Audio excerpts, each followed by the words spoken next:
Fotograafia on selline imelik haigus, mis tabab üldjuhul inimest juba nooruki eas ja mina näiteks käisin Pioneeride maja fotoringis Pärnus.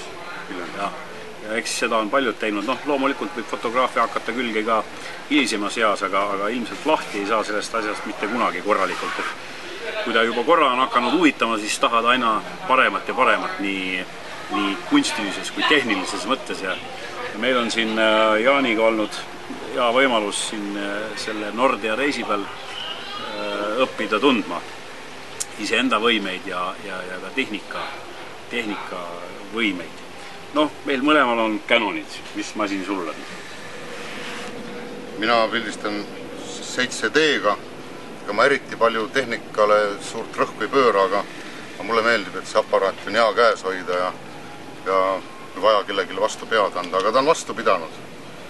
Kõik meil laevas roostetab, mädaneb, hallitab, kopitab, aga minul ei ole nüüd juba üle aasta anda meil sellises niiskuses nagu üldse üks halvas tingimuses, kus kaamera saab olla ja ta on mul vastu pidanud.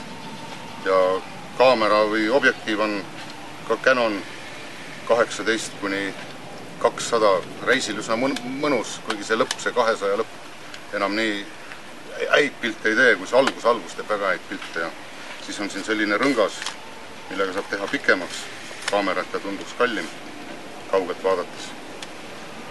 Ja armas sõber, palju tööd tehti.